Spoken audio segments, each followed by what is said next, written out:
So hello and welcome to this interview with ex-NASA-astronaut Sandra Magnus. Hello, how are you? Fine, thank you. Nice to meet you. So we're going to kick off with some questions about your time in space.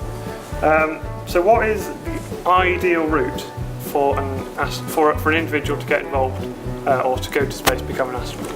Well, there's actually a bunch of different routes. If you look at the biographies of a lot of the astronauts, we all have a very different sort of a background, but the key is to have some kind of schooling in science, engineering, technology, things along those lines. Although some people take a medical path. We have several astronauts that are medical doctors. So when was the sort of the first point you're like, I want to be an astronaut? Actually, I was in middle school, so 11, 12 years old. Just the idea took hold of me, and I just like, I want to go do that. I decided that I should try for it. Right? You never know what's going to happen. It seemed like such a remote possibility, but I didn't want to look back on my life and go, wow, I wonder what would have happened if I would have tried to be an astronaut. What did you fear the most about going into space? I didn't fear anything about going into space. Think about it. It's something I wanted to do since I was 11 or 12 years old, and then finally I was 36 when I finally got to go. And so I wasn't afraid. I was actually very excited because, like, finally. What was the most surprising thing about your time in space? When you got up there, what were you surprised by the most? How quickly I adapted. It's amazing. You worry when you go the first time. You worry about what it's going to be like to be in zero gravity and can you function? Because the way the work plan is designed is just you have to get there and you have to go, and you really don't want to not feel well or not function exactly on top of your game when you get there. And so I got there and I was like, wow, this is normal. This feels great. I feel like I've been here forever, and I just immediately adapted into it. And it was take nice. you longer to adapt when you came back to Earth, would you say? Yeah. That's weird, that sort of quick adaptation into space, but then you come back, it's like, oh no, this is normality, but I have to get back used to it. That's because gravity is horrible. Yeah. On Earth there's all the politics and things, and then it's almost set aside, and everyone just comes together and go to space. Absolutely. That's what's so powerful about it, right? Because it shows you that when we have a common goal and we've got the will to achieve that goal, we can pretty much accomplish anything. So sort of following on from that, if you had the chance to go to Mars, would you take it? Yeah, I think so. I mean, a lot depends upon the mission, yes. And if I felt I was doing something useful. But I mean, it'd be kind of cool to step on another planet, don't you think? Yes, definitely. Yeah. How do you feel about the sort of the Dragon capsule bringing all the transport to the ISS back to the US? How do you feel about that? Yeah, so it's interesting because in the US we're in a transition now. In the shuttle era, the government owned and operated the shuttle, so they controlled everything. It was their vehicle, and they said who could go on it, what it was going to do, and so forth and so on. And so when we retired the shuttle, the government decided that instead of owning and operating the vehicle, we were going to change the paradigm and have companies build vehicles that we were going to contract services from, kind of like a rent car or a taxi, right? And so now Boeing and SpaceX both have these vehicles. And the interesting thing is, because they own those vehicles, they can go sell those services to other people. And so if I'm a drug company and I want to do research in space, I can go to SpaceX or Boeing and say, hey, I'd like to take your vehicle. So you'll see now this era where it's not just government astronauts that go into space. So coming back on the last shuttle flight, how was that feeling, sort of the end of the era? Yeah, we really tried hard to make that mission a celebration of all of the amazing accomplishments that the shuttle program achieved in its 30 years. It was very sad, though, to see it go, but strategically the government had made this decision that we are ready to move beyond low Earth's orbit, and the shuttle was designed only to stay in low Earth orbit because of the way it was built and the way you have to service it. And so it's kind of like, it's time for the family to get a new car, but you still love your old car, but it's time for it to retire. So something new, got a different thing to do. Yeah, so it was a little sad, but it was also, that vehicle did so much more than what they anticipated it was going to do. You design it, you think you're going to do X, and you end up doing so much more. After Columbia, they made a decision. We made a decision that whenever there was a shuttle on the launch pad, there was going to be another shuttle within 30 days of being able to launch so that it could rescue the crew in case something happened. And so each shuttle served as a rescue vehicle, because as they were coming next in line, the next mission was a rescue vehicle for the mission before it. Because we were the last shuttle, flight, there was no rescue vehicle. How did that feel? The plan was that we were going to stay on space station and come down one at a time on Soyuzes. Oh, okay. So there was a rescue plan, but it wasn't everybody come down at one time. So one person would have come down at 3 months, one person would have come down at 6 months, one person would have come down at 9 months, and one person would have come down at a year. So there was a rescue capability, it just wasn't a shuttle.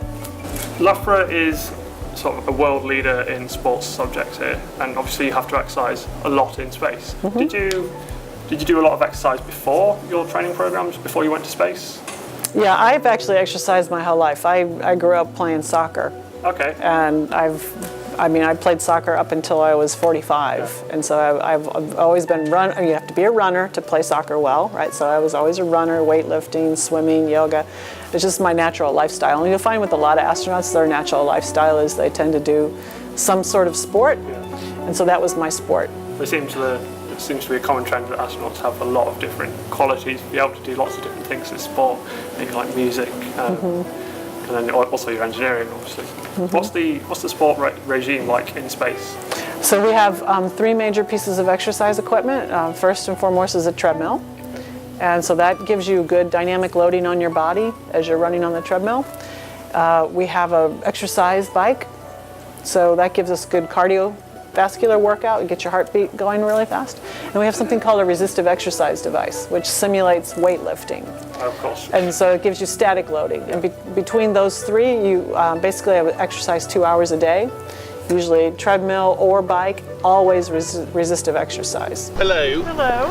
How delightful to meet you, Bob Allison. Hi, Cindy. I'm the Vice Chancellor, but in your language I think that means President. At least that's what Raphael Reef at MIT tells me. So welcome to Loughborough University. It's lovely to have you here. Thank you very much. I'm happy to be here. And I can say that the day is always like this at Loughborough University, or at least we organise it like this with VIP guests. Let us say that. Very much. I'm enjoying it very much, actually. It's nice and sunny and warm, and it's a lovely campus. So tell me, can I ask a question you probably get asked all the time? I'd be happy to answer. When was the last time you were up there?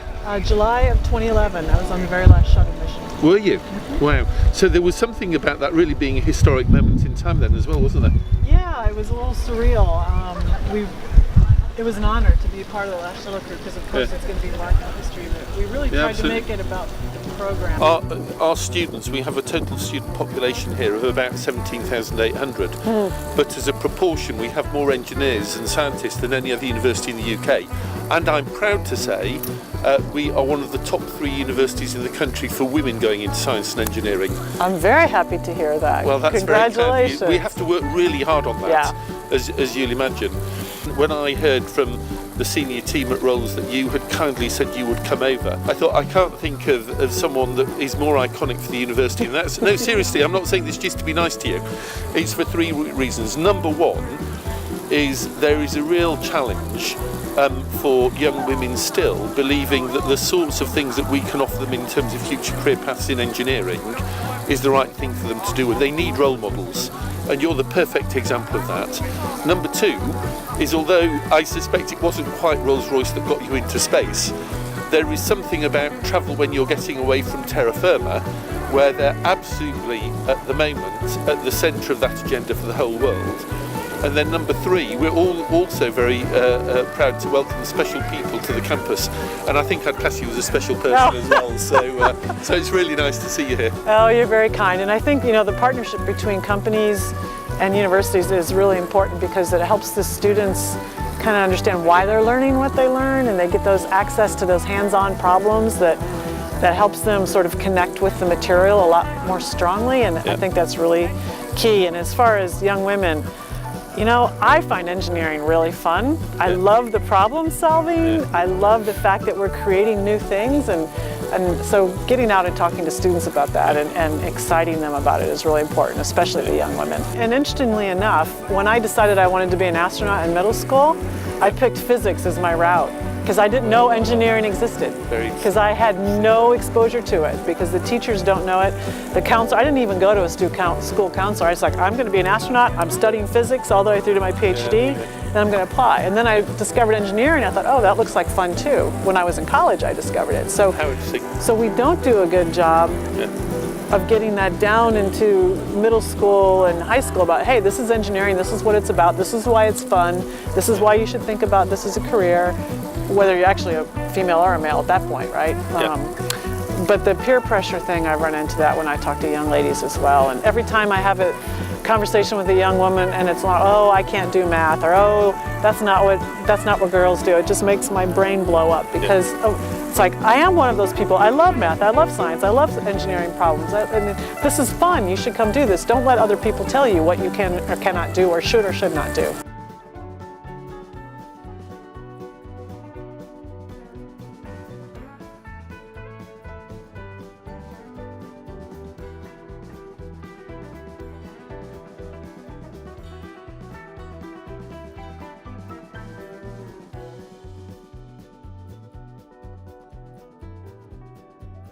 So I was determined to ask, I was trying to think of one that you wouldn't have been asking.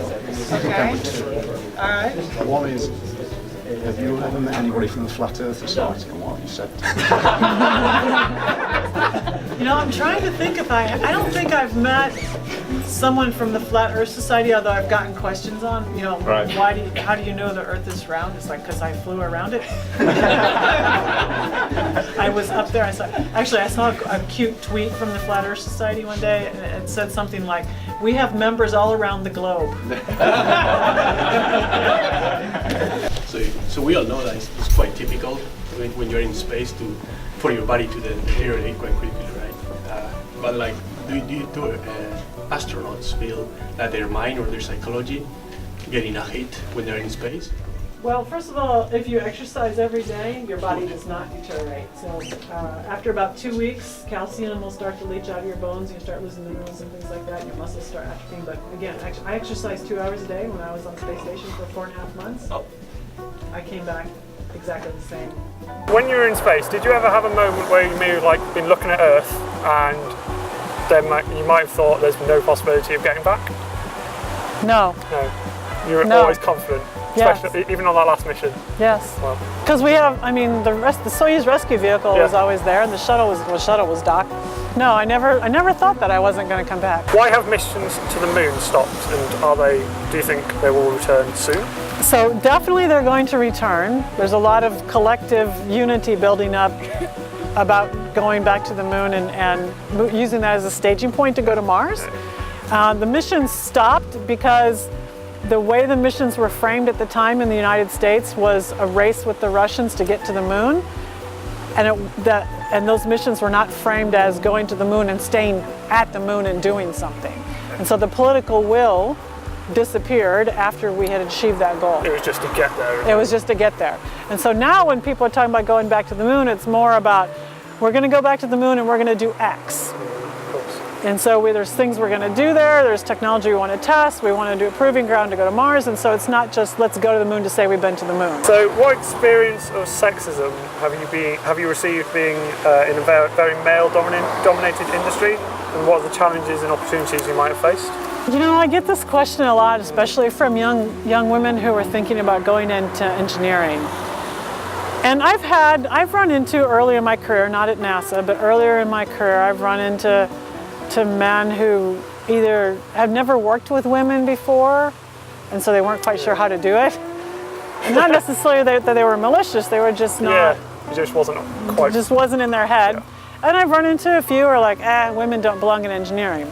And so my advice to young women especially is, don't let anybody else tell you who you are or what you should do. If you want to work in the science and engineering fields, or if you want to work in the space field, you should do it. Yes. And don't let all these other people tell you that you can't. I have generally found my colleagues, both male and female, to be fun to work with. I've really enjoyed it because we all share that passion of spaceflight. And really when it all comes down to is, are you competent? Are you a good team member? Do people like to work with you? And do you approach your work with a professional demeanor? And that's really, at the end of the day, what is the most important thing. So what are you doing now after leaving the AIA? So I left AIAA after 5.5 years. I took some time off to travel, and now I'm just starting to get back into things. I still do a lot of volunteer work for AIAA, and I'm going to be doing some speaking and consulting, and just look around for fun projects to work on. Absolutely. Well, thank you very much. You're very welcome. Wonderful to interview you. No, thank you.